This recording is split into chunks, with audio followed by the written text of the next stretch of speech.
रचित अपने पापा की पुरानी फाइलों में कुछ जरूरी कागजात ढूंढ रहा था।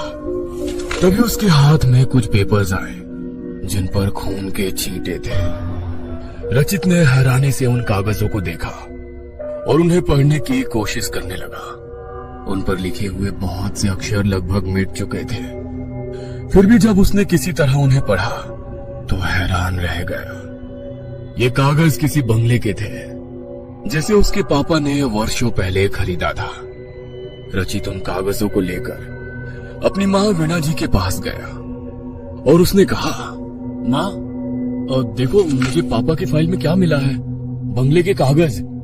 ये सुनते ही वीणा जी ने घबराकर उसके हाथ से उन कागजों को छीन लिया और बोली, तुझे किसने कहा था इन्हें हाथ लगाने के लिए? मैं आज इन्हें जला ही देती हूँ। ये क्या बोल रही हो तुम माँ? पहले तो मुझे ये समझ में नहीं आ रहा है कि जब पापा के पास ये बंगला था तब आज तक हम सब इस सड़े हुए किराए के मकान में क्यों रह रहे हैं?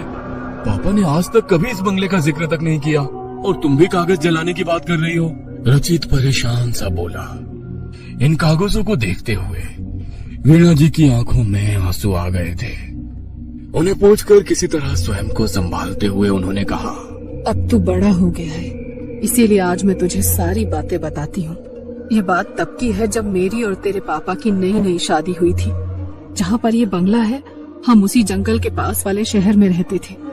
हमारा कारोबार भी काफी फैला हुआ था। एक दिन हम दोनों घूमते हुए जंगल की तरफ चल पड़े। वहाँ नदी के किनारे ये शानदार बंगला खड़ा था। ये बंगला इतना सुंदर था कि एक ही नजर में मुझे भा गया और मैंने इसे खरीदने की जिद ठान ली। तेरे पापा ने मेरी इस जिद को पूरा भी कर दिया और जल्दी ही ये बंगला हमारा हो गया। हम अक्सर सप्ताह के अंत में वहाँ रहने जाते थे। एक दिन बंगले को सजाते हुए मेरी नजर एक पेंटिंग पर पड़ी जो इसी बंगले की थी, पर वो बहुत ही पुरानी और डरावनी थी। मैंने उसे दीवार से उतारा और कूड़ेदान में फेंक दिया। ऐसा करते ही मानो बंगले में तूफान आ गया। उसकी दीवारों में दरारें पड़ गई और वहां से खून रिसने लगा। इससे पहले कि हम कुछ समझ पाते, अलमारी से निकलकर बंगले के कागज हमारे सामने हवा में नाचने लगे और उन पर खून के छींटे पड़ने लगे। साथ ही वातावरण में एक भयानक आवाज गूंजी, अगर अपनी जान बचानी है तो अभी के अभी यहाँ से चले जाओ और वापस लौटकर कभी मत आना। हमने जैसे तैसे अपने आप को संभाला और वहाँ से बाहर निकल गए, लेकिन पता नहीं मुझे क्या सूझी कि मैं बंगले के कागजों को समेटकर अपने साथ ले आई। अब मुझे लगता है कि मैंने ये बहुत भारी भूल की थी। इस घटना का तुम्हारे पापा के दिमाग पर बहुत बुरा असर हुआ। धीरे धीरे हमारा व्यापार भी डूबता चला गया। हमारे अपनों ने हमारा साथ छोड़ दिया। तब हम सभी परिचितों और रिश्तेदारों से दूर इस शहर में रहने आ गए। तुम्हारे पापा नौकरी करने की हालत में नहीं रह गए थे, इसीलिए मैंने घर की जिम्मेदारी उठाई। बाकी तो तुम सब कुछ जानते ही हो कि तुम्हारी नौकरी लगने से पहले हमने किस तरह दिन गुजारे हैं। अपनी माँ से सारा वृतांत सुनकर रचित भी दुखी हो गया। उसने वीणा जी के हाथ से बंगले के कागजों को लेकर उन्हें वापस फाइल के हवाले किया और खामोशी से दफ्तर जाने के लिए तैयार होने लगा। आज दफ्तर में भी रचित के दिमाग में उस बंगले की ही बातें घूम रही थी और काम में उसका बिल्कुल भी मन नहीं लग पा रहा था। क्योंकि थोड़ी ही देर में कंपनी के बॉस मिस्टर धर्मिक के साथ उसकी मीटिंग थी, इसलिए ना चाहते हुए भी मन मारकर उसे कॉन्फ्रेंस हॉल की तरफ जाना ही पड़ा। मीटिंग के दौरान मिस्टर धर्मिक ने नोटिस कर लिया कि रचित कुछ परेशान सा है। रचित उनके प्रिय कर्मचारियों में से एक था, इसलिए उन्होंने उससे उसकी परेशानी की वजह पूछी। सहसा रचित को याद आया कि मिस्टर धर्मिक अक्सर काली शक्तियों के विषय में पढ़ते रहते हैं और उनके विषय में वो खोजबीन भी करते रहते हैं, इसलिए उसने उन्हें सारी बात बता दी। रचित की बात खत्म होने के बाद मिस्टर धर्मिक ने कहा, तुम्हारी बातें सुनकर ऐसा लग रहा है कि इस बंगले का रहस्य उसी पेंटिंग में छुपा हुआ है जिसे तुम्हारी माँ ने कूड़ेदान में फेंक दिया था। आज शायद वो समय आ गया है कि मैंने अपने गुरुजी से जो सीखा है मैं उसका उपयोग करूं, इसलिए हम कल ही उस बंगले में चलेंगे। लेकिन अगर हम दोनों को कुछ हो गया तो? नहीं, मुझे बहुत डर लग रहा है सर, रचित घबरा कर बोला। धर्मित ने उसे समझाते हुए कहा, डरो मत, हमें कुछ नहीं होगा। मैं आज रात कुछ विशेष पूजा करके हमारी सुरक्षा का सारा इंतजाम कर लूंगा। अब तुम घर जाकर आराम करो, मैं भी आज छुट्टी लेकर अपने घर जा रहा हूँ। घर आकर जब रचित ने वीणा जी को मिस्टर धर्मित के साथ बंगले में जाने की बात बताई, तब उन्होंने उसे रोकने की बहुत कोशिश की, लेकिन रचित को मिस्टर धर्मित पर पूरा भरोसा था। अगले दिन तय समय पर मिस्टर धर्मित रचित के घर आए। वीणा जी ने उन्हें भी समझाने की बहुत कोशिश की, लेकिन मिस्टर धर्मित ने कहा, आंटी आप घबराइए मत, ईश्वर चाहेंगे तो आपका बंगला जल्द ही आपको वापस मिल जाएगा। बस आप बंगले के कागज मुझे दे दीजिए। अब वीणा जी कोई प्रतिरोध नहीं कर पाई और उन्होंने कागज लाकर मिस्टर धर्मित को सौंप दिया। मिस्टर धर्मित ने उन कागजों को संभाल कर अपने बैग में रखने के बाद रचित के गले में अभिमंत्रित किया हुआ एक लॉकेट पहना दिया। वैसा ही लॉकेट उनके गले में भी था। चाहे कुछ भी हो जाए रचित, इस लॉकेट को तुम अपने गले से मत उतारना। ये अगले 48 घंटों तक हमें बुरी शक्तियों से बचाकर रखेगा और हमें नींद भी नहीं आने देगा। मिस्टर धर्मित के कहने पर रचित ने हामी भर दी।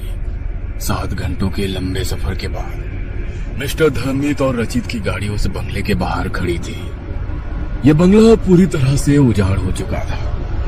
उन दोनों ने जैसे ही बंगले के अंदर जाने के लिए उसका दरवाजा खोला, वहां तेज आंधी शुरू हो गई। फिर भी वो दोनों डरे नहीं और मजबूती से एक दूसरे का हाथ थामकर बंगले में प्रवेश कर गए। बंगले के अंदर घोप अंधेरा था, लेकिन मिस्टर धर्मित पूरी तैयारी के साथ वहां आए थे। उन्होंने तुरंत अपने बैग से बड़ी बड़ी मोमबत्तियां निकालकर जला दी। इन मोमबत्तियों से खास किस्म की खुशबू आ रही थी। अभी वो दोनों आगे कुछ सोचते कि तभी बंगले में से किसी के हंसने की आवाज आने लगी। इस हंसी के थमते वहां एक दूसरी आवाज गूंजी। तुम दोनों को क्या लगता है इन मोमबत्तियों की मदद से तुम हमें यहाँ से निकाल दोगे? यह असंभव है, असंभव। इसलिए उन्हें बुझा दो और यहाँ से चले जाओ। यह सुनकर रचित और मिस्टर धर्मित थोड़ा सा घबरा गए। रचित कुछ कहना चाहता था, लेकिन मिस्टर धर्मित ने उसे चुप रहकर पेंटिंग ढूंढने का इशारा किया। वह दोनों अपने हाथ में मोमबत्ती लेकर अपने काम में जुट गए। लॉकेट और मोमबत्तियों के कारण बंगले में मौजूद काली शक्तियां इनके पास नहीं आ पा रही थी, लेकिन वो उन्हें डराने की भरपूर कोशिश कर रही थी। अंदर अंदर थोड़ा डरने के बावजूद वो दोनों बिना रुके अपने काम में लगे हुए थे। समय बीतता जा रहा था, लेकिन उनकी तलाश खत्म ही नहीं हो रही थी। 24 घंटे गुजर चुके थे। उनके लॉकेट की शक्ति खत्म होने में भी बस 24 घंटे ही शेष थे। ऐसा लगता है कि हम सफल नहीं होंगे, रचित ने धीरे से मिस्टर धर्मित से कहा और गुस्से में उसने अपने पैरों को जोर से फर्श पर पटका। ऐसा करते ही उसका पैर फर्श को तोड़ता हुआ थोड़ा अंदर चला गया। यह देखकर मिस्टर धर्मित फर्श के गड्ढे में रचित के फंसे हुए पैर को बाहर निकालने के लिए थोड़ा झुके तो उनकी नजर फर्श के अंदर दबी हुई पेंटिंग पर पड़ी। रचित और मिस्टर धर्मित ने मिलकर किसी तरह वहां से वो पेंटिंग निकाल तो ली, पर इसके बाद वो दोनों बहुत ज्यादा थक गए थे, इसलिए वो थोड़ी देर वहीं पर बैठ गए। मिस्टर धर्मित ने अब ध्यान से इस पेंटिंग को देखना शुरू किया तो उन्होंने पाया कि इस पेंटिंग में एक खास तांत्रिक कोड में इस बंगले का राज लिखा हुआ था। उन्होंने अपनी आंखें बंद करके अपने गुरु को प्रणाम किया, जिनसे उन्होंने तंत्र विद्या सीखी थी। इसके बाद उन्होंने इस कोड को तोड़ना शुरू किया। धीरे धीरे बंगले के सारे राज उनके सामने स्पष्ट हो गए। किसी जमाने में इस बंगले की जगह कुछ तांत्रिकों का आश्रम था। वो अपनी काली सिद्धियों के जरिए सारे संसार को अपना गुलाम बनाकर उन पर अपनी हुकूमत चलाना चाहते थे। जब इस गांव के मुखिया को इस विषय में पता चला, तब उसने अपने गुरु से सलाह मशवरा करके उन तांत्रिकों को उनके आश्रम के साथ ही जला दिया। इसके बाद उनके गुरु ने वहां मौजूद राख से ये तस्वीर बनाकर इसमें उनकी कहानी छुपा दी और उसके फ्रेम को मंत्र से बांधकर उन तांत्रिकों की बुरी शक्तियों को उन्होंने इसमें कैद कर दिया। साथ ही उन्होंने मुखिया जी को आदेश देकर आश्रम की जगह ठीक इसी तस्वीर की तरह दिखने वाला बंगला यहाँ बनवा दिया। आश्चर्य से मुंह खोले सारी कहानी सुन रहे रचित से मिस्टर धर्मित ने आगे कहा, तुम्हारी माँ के द्वारा पेंटिंग उतारकर फेंकने से इसका फ्रेम टूट गया और इसमें कैद काली शक्तियां बाहर आ गई, तो अब क्या करें? रचित ने संशय से पूछा। मिस्टर धर्मित ने ध्यान से पेंटिंग के फ्रेम को देखते हुए कहा, हमें ये फ्रेम दोबारा बनाना होगा, लेकिन इसके लिए उसी पेड़ की लकड़ी चाहिए जिससे ये पहले बना था। ये पेड़ इसी जंगल में है, लेकिन कहाँ ये मुझे नहीं पता। तुम जल्दी जाओ और उसे जाकर ढूंढने की कोशिश करो। तब तक मैं पूजा की तैयारी करता हूँ। और सुनो, संभल कर जाना। वो काली शक्तियाँ तुम्हें डराने की कोशिश करेगी, लेकिन अभी हमारे लॉकेट में 18 घंटे की शक्ति बची हुई है, इसलिए घबराना मत। मिस्टर धर्मित की बात सुनकर रचित जब पेड़ ढूंढने के लिए निकला, तब बुरी शक्तियां भी उसे रोकने के लिए उसके पीछे चल पड़ी। कभी वो रचित के आगे गहरे गड्ढे का भ्रम पैदा करती, तो कभी उस पर हड्डियों और खून की बारिश करती, और कभी डरावनी आवाज में उसे यहाँ से वापस जाने के लिए डांटती। लेकिन रचित मिस्टर धर्मित की बातों को याद करते हुए चुपचाप आगे बढ़ता रहा।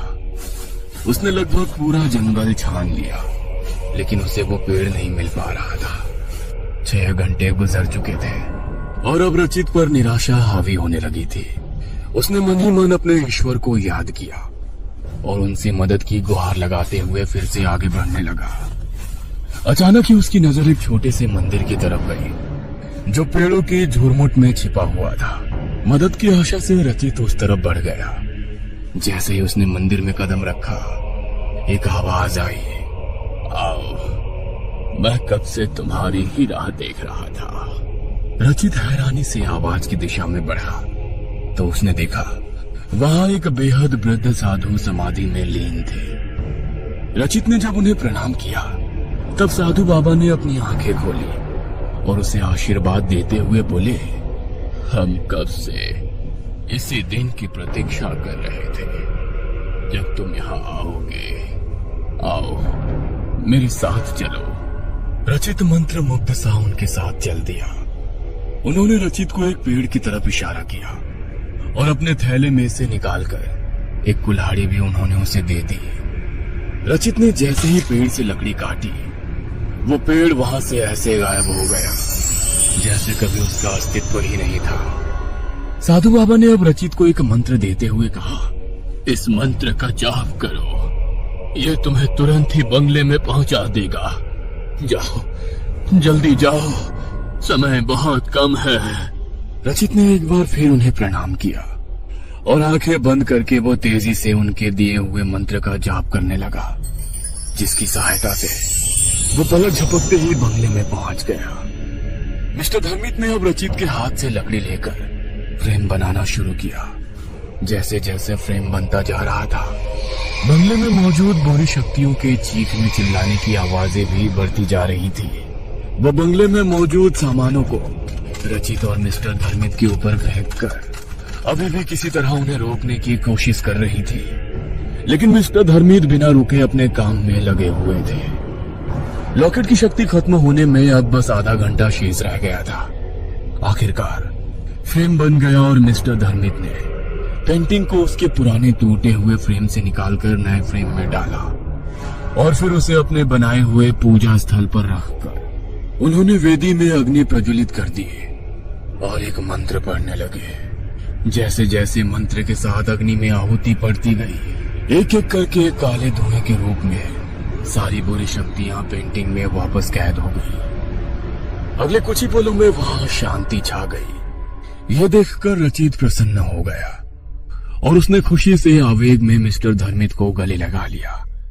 तभी उसे स्वयं से अलग करते हुए मिस्टर धर्मित ने कहा, अभी एक विशेष काम बाकी है, इसलिए अपनी खुशी बचा कर रखो। अब क्या बचा है सर? तुम्हारी बलि।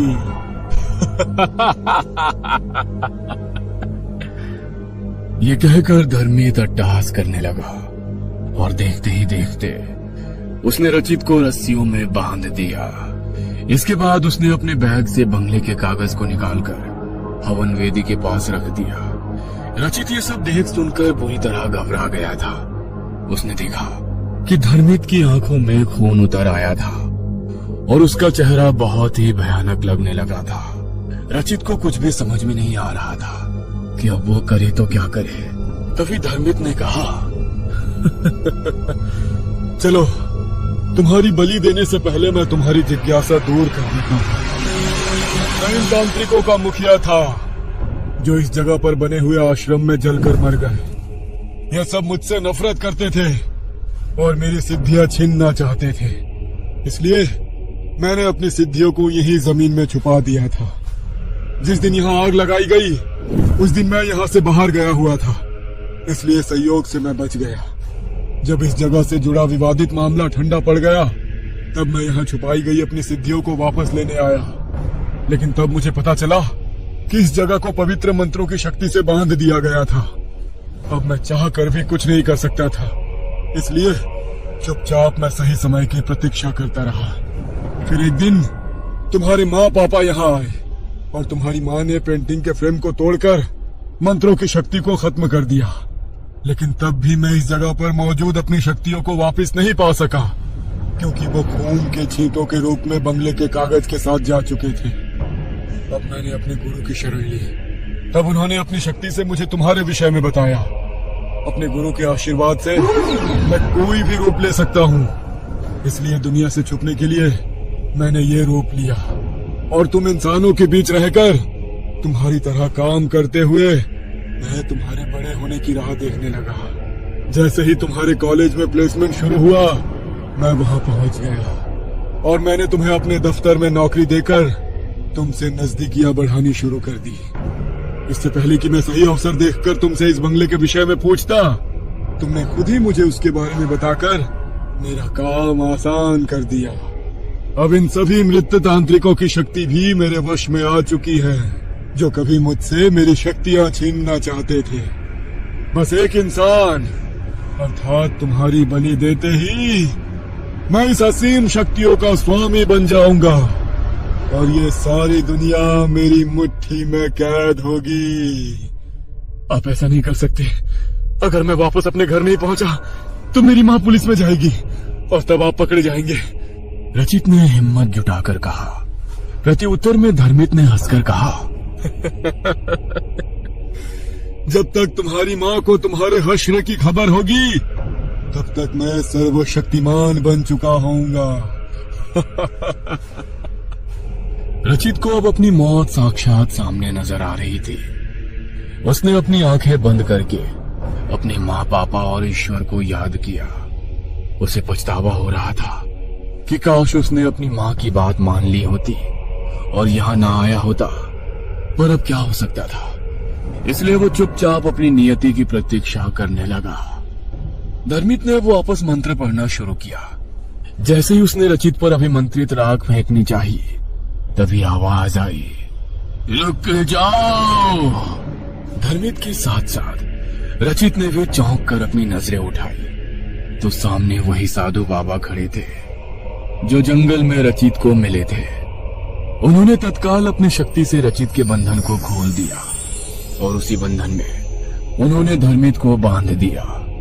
इसके पश्चात साधु बाबा ने कहा, अपने साथियों की बिखरी हुई शक्तियों को तो ही समेट सकता था, इसलिए मैं अब तक रुका हुआ था।